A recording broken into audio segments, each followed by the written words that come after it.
Hi everyone, welcome back to my YouTube channel. इससे पहले हमने देखा कंपनी लॉ के मीनिंग वगैरह के बारे में हमने देखा, उसके फीचर्स देखे, उसके एडवांटेजेस और डिसएडवांटेजेस को देखा। अब अगर हम देखें, हमने इसमें करना है कंपनीज एक्ट 2013 और ये बहुत ज़्यादा वास्ट है एंड कंपनी लॉ के एग्ज़ाम के पॉइंट ऑफ व्यू से it is a very important and very consider as a very tough topic. ठीक है, सो आज हम ना थोड़ा बेसिक देखते हैं ताकि हमें कुछ जो बातें जो आगे जाके हमें यूज़ होंगी वो हमें क्लियर हो जाए। अब देखो, हमने पढ़ना है कंपनीज एक्ट 2013 जिसमें कंपनीज़ के बारे में बात की गई है और जो उसके मेंबर्स है, बोर्ड ऑफ डायरेक्टर्स वगैरह, हर चीज़ के बारे में बात की गई है। उससे पहले हम उसके थोड़े बेसिक्स देखते हैं। अब लॉ का मतलब क्या होता है? कानून। हिंदी में हम क्या कहते हैं? कानून। ठीक है, अब लॉ जो है वो दो तरह के हो सकते हैं, सब्सटेंटिव लॉ और प्रोसीजरल लॉ। ठीक है, सब्सटेंटिव लॉ क्या होता है? सब्सटेंटिव लॉ में होती है प्रोविजंस, मतलब बातें। प्रोविजंस क्या होते हैं? जैसे हर एक एक्ट के डिफरेंट डिफरेंट प्रोविजंस हैं। ठीक है, और प्रोसीजरल लॉ क्या होता है? जो ना प्रोसीजर के बारे में बात करता है कि किसी चीज़ को हमने कैसे करना है, उसका प्रोसीजर क्या है फॉलो करने का, कंपनी को बनाने का क्या तरीका है। ठीक है, एलएलपी को बनाने का क्या तरीका है, प्रोसीजर क्या है, वो आ जाता है प्रोसीजरल लॉ में। अब सब्सटेंटिव लॉ में हमने देखा प्रोविज़न कि कंपनी, अब जैसे प्रोविज़न का मतलब होता है बातें, किन किन बातों के साथ हमने मतलब किन किन बातों को हमने फॉलो करना है। ठीक है, लाइक अब कंपनीज एक्ट 2013 है तो उसमें हमने किन किन चीज़ों का ध्यान रखना है, किन किन बातों का हमने ध्यान रखना है। अब कंपनीज जो है वो एक तरह की तो नहीं है ना, कंपनी कितनी तरह की है, प्राइवेट होगी, पब्लिक होगी, ओपीसी होगी। अब प्राइवेट कंपनी है, उसमें हमें किस चीज़ का ध्यान रखना है कि जो मेंबर्स हैं हमारे मिनिमम 2 होने चाहिए और मैक्सिमम 200 होने चाहिए। डायरेक्टर्स हैं हमारे मिनिमम 2 होने चाहिए, मैक्सिमम 15 होने चाहिए। ऐसी पब्लिक कंपनी में क्या है कि मेंबर्स जो हमारे मिनिमम 7 होने चाहिए और मैक्सिमम अनलिमिटेड हो सकते हैं, और डायरेक्टर्स भी 7 तक होने चाहिए और 15 तक। ठीक है, ओपीसी में क्या है, एक ही बंदा जो मेंबर है, जो शेयर होल्डर है, जो ओनर है, वो गया ओपीसी में। मतलब हर एक कंपनी को बनाने के लिए, हर एक तरह की कंपनी को जब हम सेटअप करते हैं तो हमने उस टाइम पे किन किन बातों का ध्यान रखना है। मतलब अब मान लो हमने कोई कंपनी बना ली, पब्लिक कंपनी, जिस अभी हमने कंपनी बनाई है, ठीक है, हमने बनाई पब्लिक कंपनी, बट उसमें अभी 3 या 4 मेंबर्स हैं, तो उसको हम पब्लिक कंपनी कह सकते हैं? नहीं, क्योंकि उसमें मिनिमम रिक्वायरमेंट कितनी है? 7 मेंबर्स की। Now we talk about procedural law. इसके नाम से ही पता चल रहा है, नाम में क्या है? प्रोसीजर। प्रोसीजर क्या होता है? क्या स्टेप्स है, क्या पूरा तरीका है किसी चीज़ को करने का। ठीक है, talks about the procedure to be followed to do things. किसी चीज़ को करते हुए क्या प्रोसीजर फॉलो करना है उसको हम कहते हैं प्रोसीजरल लॉ। और टू कंप्लाई विद लॉ, इसका ये भी मतलब है कि जो जो चीज़ें कानून में कही गई है उन सबको हमने फॉलो करना है। ठीक है, अब इसमें क्या एग्जांपल है? जैसे कंपनी के रूल्स बनाए गए हैं, कंपनी एक्ट बनाया है 2013, बट उसके लिए रूल्स बनाए गए हैं जिन रूल्स को हमने फॉलो करना है। अब इनकॉर्पोरेट, अगर हमने कोई कंपनी खोलनी है, उसको इनकॉर्पोरेट करने का प्रोसीजर अलग है, बोर्ड ऑफ मीटिंग का प्रोसीजर अलग है, memorandum of association, article of association के बारे में अलग अलग रूल्स हैं। मतलब जब भी हम कोई कंपनी खोलते हैं तो हमें कंपनी के जो रूल्स हैं उनके साथ कंप्लाई करना पड़ता है जो लॉ के अंडर गिवन है। तो ये हमारे दो तरह के लॉ हो गए। सब्सटेंटिव लॉ में क्या है? प्रोविजंस गिवन है, मतलब बातें, जिन बातों को हमने फॉलो करना है। ठीक है, और प्रोसीजरल लॉ में क्या है? प्रोसीजर बताया गया है जो हमें फॉलो करना होता है किसी भी चीज़ को करते हुए, या फिर वो बातें जो लॉ में गिवन है उनको हमने फॉलो करना है। ठीक है, सब्सटेंटिव लॉ में कंपनीज एक्ट आता है, प्रोसीजरल लॉ में रूल्स आते हैं, मतलब उन चीज़ों के साथ हमने फॉलो करना है, वो जो चीज़ें लॉ में गिवन है हमने उन सब चीज़ों को फॉलो करना है। अब हमने इसमें पढ़ना है कंपनीज एक्ट 2013। वैसे अब हमारे दिमाग में बात आती है कि क्या ये जो कंपनीज एक्ट 2013 है ये क्या नया ही एक्ट बना था? लाइक इससे पहले कोई एक्ट नहीं था? नहीं, कंपनीज एक्ट 2013 से पहले भी एक एक्ट था, दैट वाज कंपनीज एक्ट 1956, जिसमें चेंजेस लाकर कंपनीज एक्ट 2013 लाया गया। कंपनीज एक्ट 2000 जो कंपनीज एक्ट जो हमारा 1956 वाला था उसमें 600 से ज़्यादा सेक्शंस थे। अब ये एक्ट 2013 में तक अमेंड कर दिया गया, इसमें कितने सारे सेक्शंस को रिमूव कर दिया गया और कई सारे सेक्शंस नए भी लाए गए थे। अब इस कंपनीज एक्ट 2013 में हमारे कितने सेक्शन हैं? 470 सेक्शंस हैं, 38 से ज़्यादा रूल्स हैं जिनको हमने फॉलो करना ही करना है। ठीक है, 29 चैप्टर्स हैं और 95 डेफिनेशंस है। क्या है कंपनीज एक्ट 2013 में? 470 सेक्शंस हैं, 38 प्लस रूल्स हैं, 29 चैप्टर्स हैं एंड 95 डेफिनेशंस हैं इन कंपनीज एक्ट 2013। अब क्या हमें ये सारी चीज़ें याद करनी है? नहीं।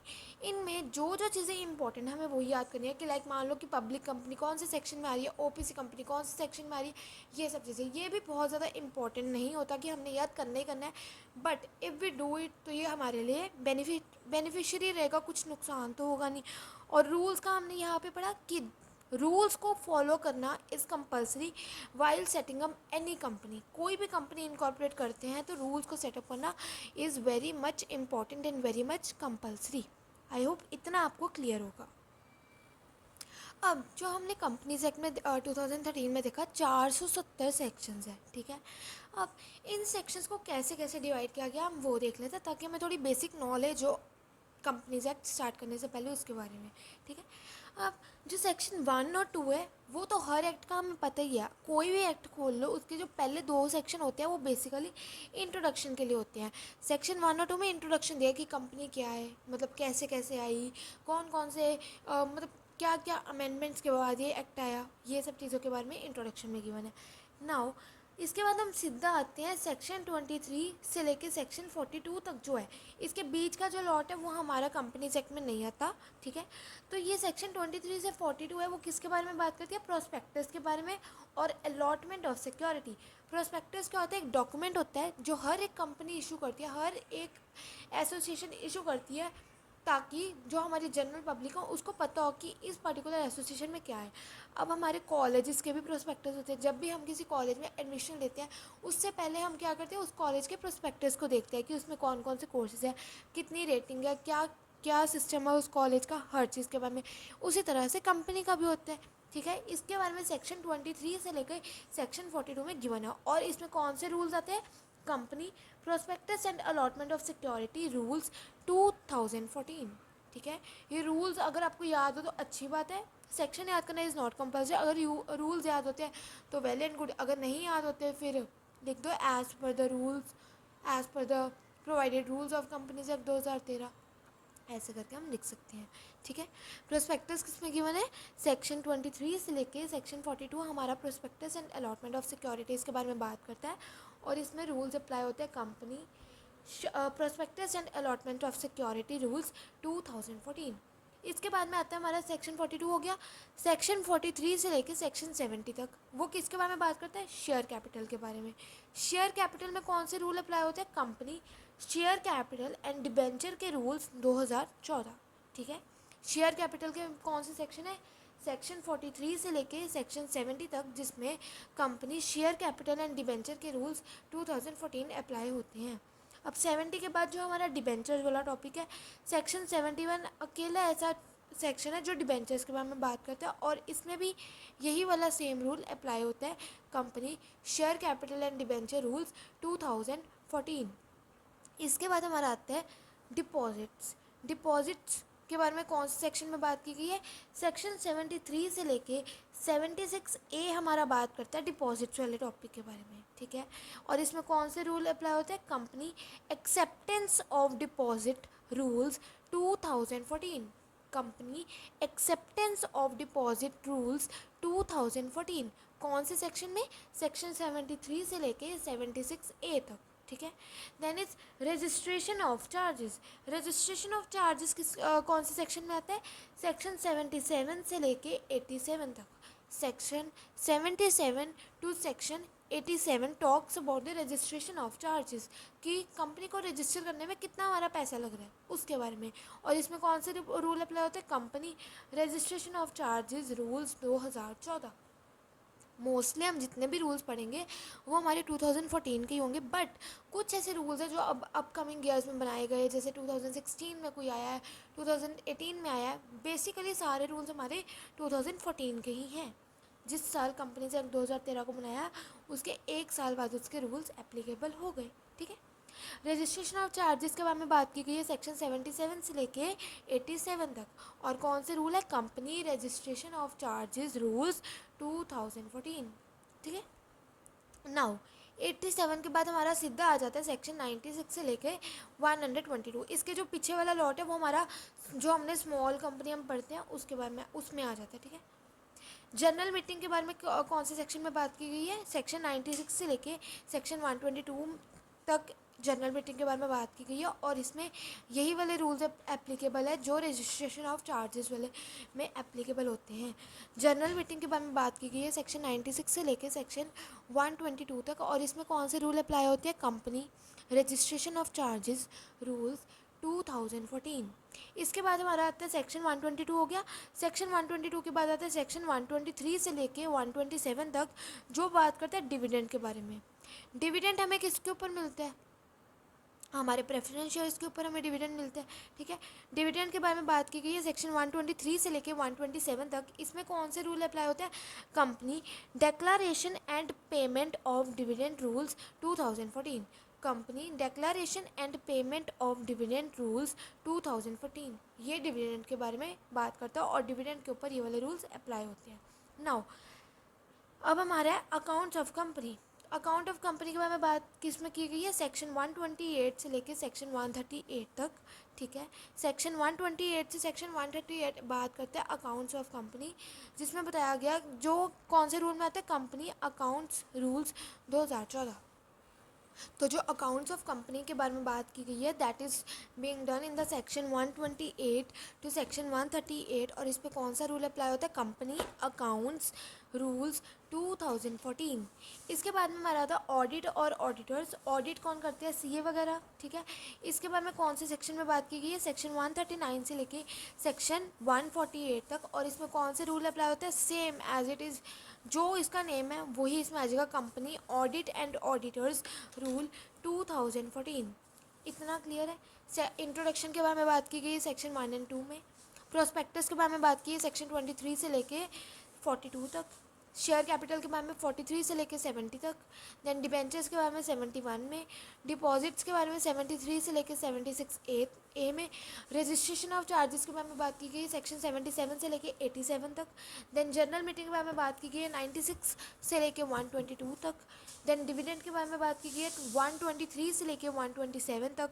अकाउंट्स ऑफ कंपनी के बारे में बात की गई है सेक्शन 128 से लेके 138 तक। ऑडिट एंड ऑडिटर्स के बारे में बात की गई है सेक्शन 138 से लेके सेक्शन 148 तक। अब इसके बाद हमारा आ जाता है पार्ट बी। इसमें क्या है? Appointment of directors. जो भी हमारे डायरेक्टर्स हैं उनके अपॉइंटमेंट के बारे में जो पूरा है वो हमारा आता है सेक्शन 149 से लेके सेक्शन 172। जो हमारे सेक्शन 149 से लेकर सेक्शन 172 है वो हमारे डायरेक्टर्स को कैसे अपॉइंट किया जाता है, क्या क्या तरीके फॉलो किए जाते हैं उसके बारे में बात करता है। और इसमें कौन से रूल अप्लाई होते हैं? Company appointment of director rules 2014। Company appointment of director rules 2014। ठीक है, अब आता है हमारा meeting of board and its power. जो बोर्ड मीटिंग्स होती है उसके बारे में कौन से सेक्शन में बात की गई है? सेक्शन 173 से लेके 195 तक, और ये सबसे ज़्यादा इंपॉर्टेंट टॉपिक है बोर्ड ऑफ मीटिंग वाला और उसकी पावर्स के बारे में जिसमें बात की गई। It is a most important topic. ठीक है, इसका कौन सा रूल्स है? Same company as it is लिख के रूल्स 2014। ठीक है, company meeting of board and its power rules 2014 कौन से सेक्शन में बात की गई है? सेक्शन 173 से लेके 195 में। ठीक है, नेक्स्ट हमारा आता है appointment and remuneration of management personal. ठीक है, appointment and remuneration of managerial personal. इसके बारे में कौन से सेक्शन में बात की गई है? सेक्शन 196 से लेके 205 में। सेक्शन 196 से लेके 205 में बात की गई है company appointment and remuneration of managing personal. ठीक है, और इसमें कौन से रूल्स अप्लाई होते हैं? Same company appointment and remuneration of managing personal 2014। ठीक है, इसके बाद में हमारा आ जाता है कॉम्प्रोमाइज़, अरेंजमेंट एंड अमलगमेशन। ये तीनों के बारे में बात की गई है इन सेक्शन, मतलब फ्रॉम सेक्शन 230 से लेके 240 तक। ये 10 सेक्शंस के बीच में इन तीनों टॉपिक्स को कवर अप किया गया है। इसमें कौन से रूल अप्लाई होते हैं? कंपनी CAA मतलब compromise arrangement and amalgamation rules 2016।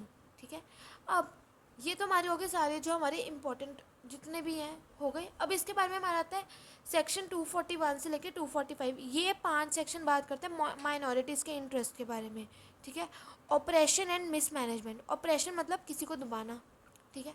मतलब मान लो कि कोई अपना कुछ बोल के कुछ अपने व्यूज़ को एक्सप्रेस कर रहा है कोई बंदा, तो उस पर्सन को दबा देना कि वो कुछ बोलने जो ना रहे। तो इस चीज़ के बारे में कंपनी एक्ट में बात की गई है फ्रॉम सेक्शन 241 से लेके 245।